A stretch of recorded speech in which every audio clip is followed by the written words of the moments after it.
Hey everyone, today I'm going to be ranking the Star Wars movies. Starting off at the bottom, number 12 is the only one of these movies I actually consider to be bad, whatever that's worth. Star Wars: The Clone Wars. I love the Clone Wars TV show, it is a great show. So it's kind of weird that the movie that introduced it isn't. I think one of the big problems is that it's trying to do too much at once, set up too many subplots. Now, they all get payoffs in the show. I think, it's been a while. But for the movie's purposes, they just make it feel overstuffed. Now, the acting is pretty good, and there are some cool action sequences, like when the ATTEs are scaling the cliff. Whoa, target those blackers.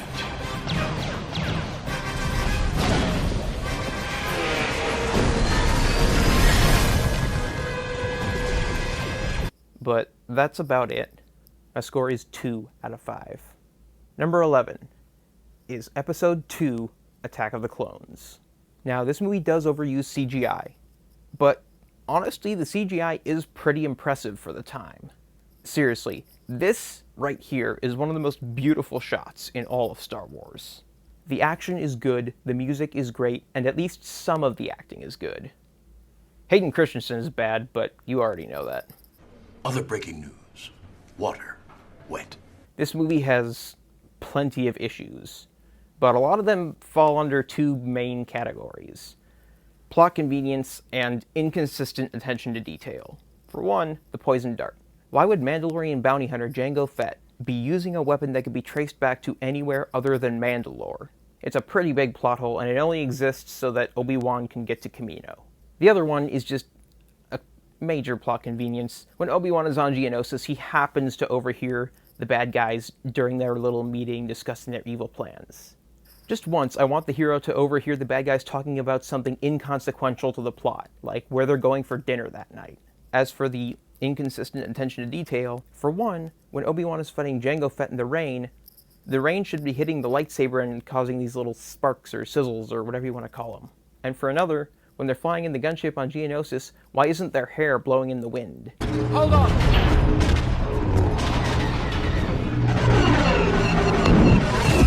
Aim right above the fuel cells. My score is 2.9 out of 5. Number 10 is Episode 1, The Phantom Menace. All three prequels have a lot of the same problems, but the one that's more prevalent here than the other two is the acting. Honestly, Jake Lloyd gets a bad rep. Look at this cast: Liam Neeson, Ewan McGregor, Samuel L. Jackson, Natalie Portman, Keira Knightley. They're all playing blocks of wood. The CGI is okay. It's not great, but the practical effects are solid. The action is pretty awesome, the music is great, and Darth Maul is an underused badass.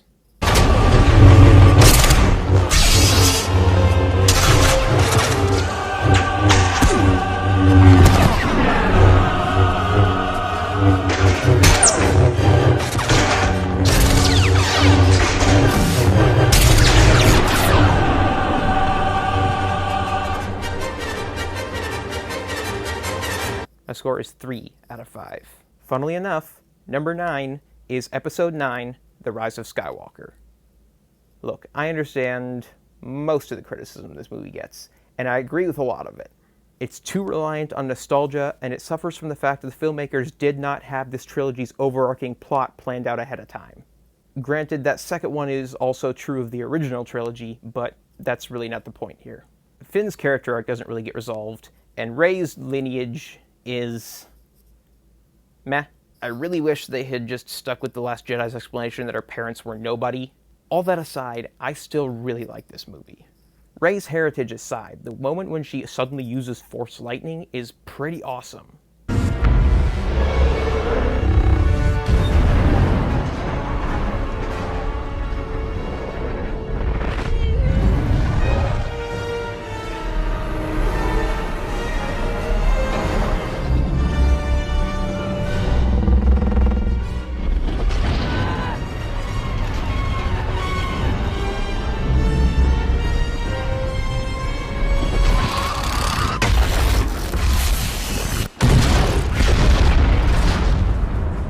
The acting and the action are solid, and the music is great as usual.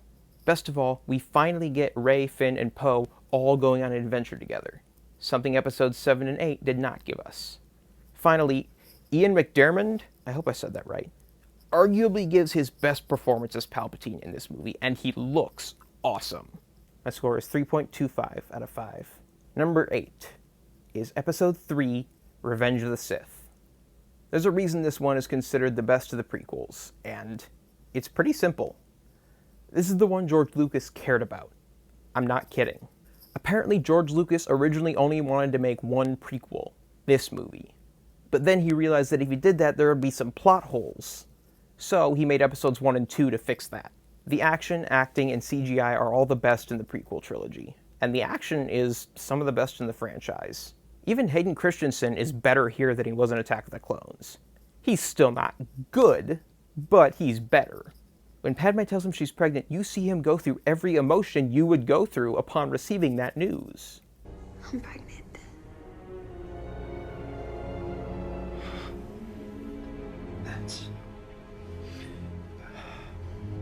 Finally, the opening scene and the final battle between Anakin and Obi-Wan are two of the best action scenes in the franchise.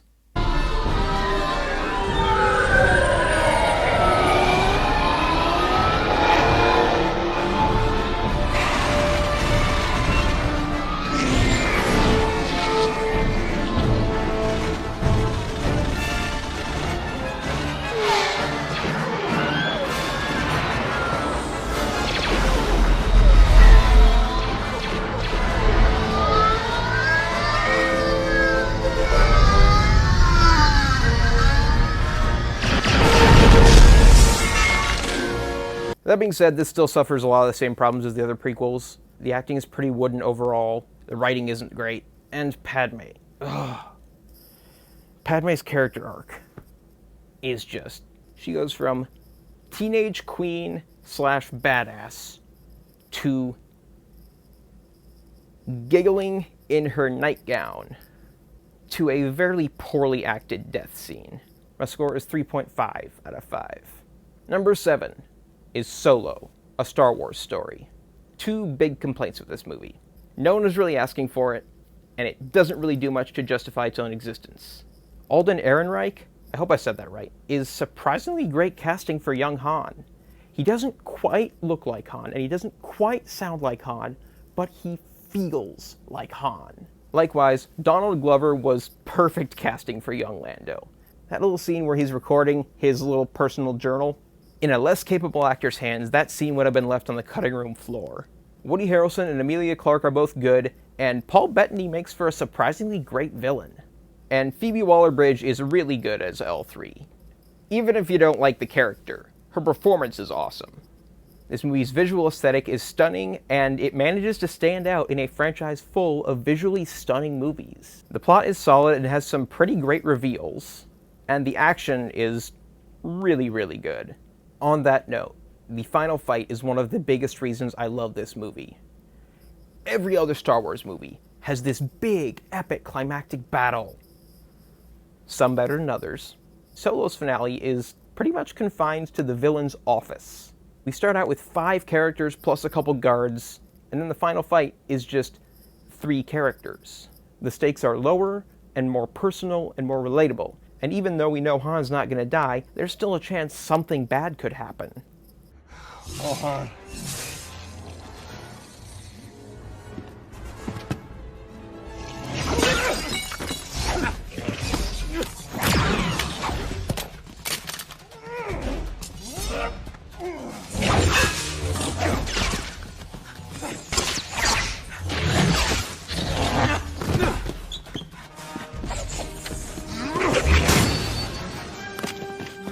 My score is 3.9 out of 5. Number 6 is the original Star Wars. The first time my dad showed me this movie, I was probably like 6 years old, give or take. When Darth Vader walked in, I went, "Who's that?" "Darth Vader." "Is he the bad guy?" "Yeah."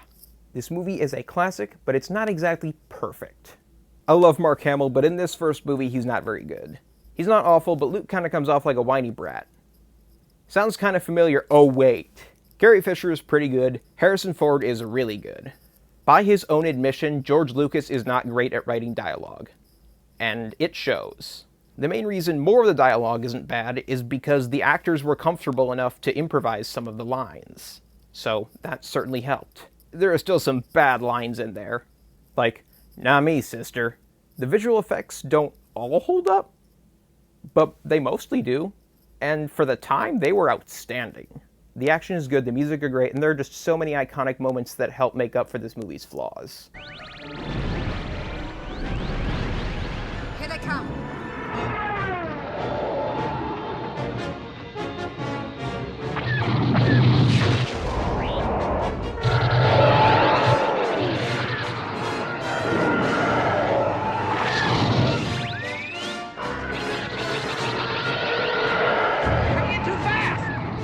My score is 4 out of 5. Alright, this one might get me a hater or two, assuming anyone cares that much about what I think. My number 5 is Episode 7, The Force Awakens. I'm gonna go on a little rant here real quick, so bear with me. Fuck the Rey haters. Anyone who thinks she's a Mary Sue has clearly never read or seen Twilight. Oh, she's overpowered. No, she's not. Starkiller is overpowered. She shouldn't be able to just use a lightsaber the first time she tries. Are you kidding me? Have you been paying attention? Like Luke, she grew up on a desert planet. Unlike Luke, she did most of that growing up alone.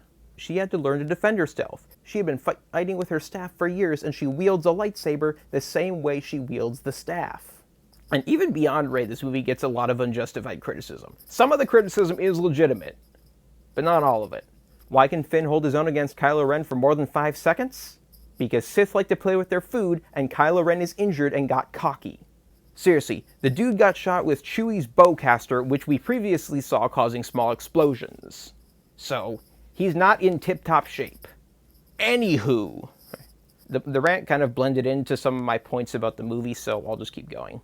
The music is great as usual, the acting is solid across the board, and the action is some of the best in the franchise. And also, Kylo Ren is badass. My score is 4.25 out of 5. Number 4 is Episode 6, Return of the Jedi. This movie has the best action, visual effects, and acting of the original trilogy. It's a trap! Fighters coming in. There's too many of them. Accelerate to attack speed. Draw their fire away from the cruisers. Copy, Gold Leader. The Ewoks are awesome, and I will hear nothing to the contrary. Look, George Lucas is great as a producer, as a creative mind, but he needs someone else in the director's chair to guide his vision. That's a big part of why I prefer this movie over A New Hope. I honestly thought I would have more to say about this movie, but I guess not. My score is 4.5 out of 5. Number 3 is Episode 8, The Last Jedi. I get why this movie is so divisive. I understand some of the criticism, and I agree with some of the criticism, but there are a lot of complaints that are stupid, or hypocritical, or just not really thought out, or any combination of those. A lot of people complain that the bombers in the opening scene are completely impractical. First of all, no shit, Sherlock. Second of all, is this your first Star Wars movie? Ever since the original movie, the ship design in Star Wars has always prioritized looking cool over practicality. The AT-ATs are like the worst possible version of a tank. The legs are too long, the center of gravity is too high, and that's why they were able to be tipped over. All of the weapons are on the head, and the head can only move like 15-20 degrees to either side. So there's no weapons on the side, there are no weapons on the back. It is completely impractical. But we love it because it looks cool. Same goes for the bombers. Why would they have gunners and turrets on the outside when they can control them remotely? Because it looks cool. Some people complain that Luke going into hiding is out of character. Are you kidding me? Going into hiding after a self-perceived failure is a goddamn Jedi tradition. Yoda did it. Obi-Wan did it. Rey did it in Episode 9. I don't get it. I don't get the complaint. Anyway, on to the actual movie. Mark Hamill arguably gives his best performance in the franchise. And I have to give him major props for playing the character that way even though he didn't agree with it. The throne room fight is awesome for the same reasons the Force Awakens lightsaber fight is awesome. They are character and narrative driven. Yes, from a technical and practical fighting standpoint, they're not the best. Yes, there is a continuity error. The cinematography and editing are a perfect example of how you should shoot and edit a fight scene. Long takes, no unnecessary close-ups. Plus, we finally get to see someone take advantage of the fact that you can turn off a lightsaber's blade and turn it back on.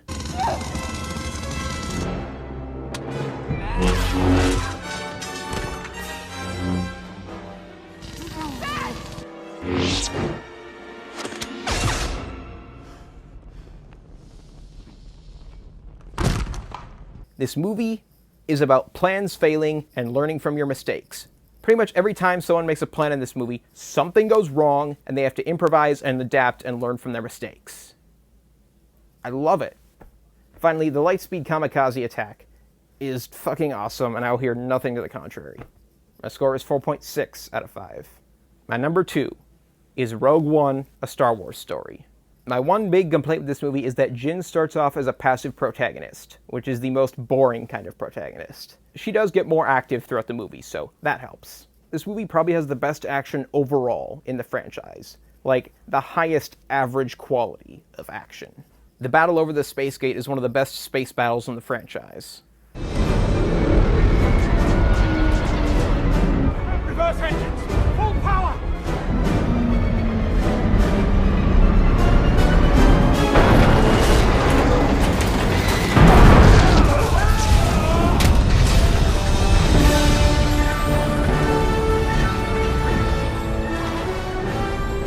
Darth Vader's hallway fight is one of the best scenes in the franchise.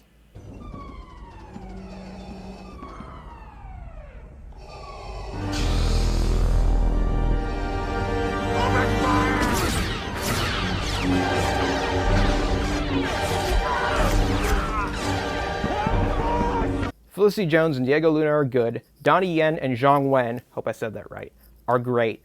And Alan Tudyk is fucking fantastic. And finally, I love when the rebel ships are starting to flee, and then Vader's Star Destroyer just pops out of hyperspace to block them, like...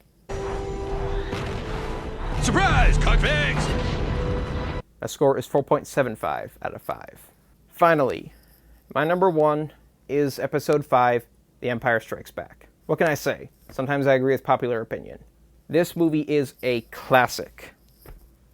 Mark Hamill is good, Carrie Fisher is better, and Harrison Ford and Billy D. Williams are great. The Battle of Hoth is one of the best sci-fi battles of all time.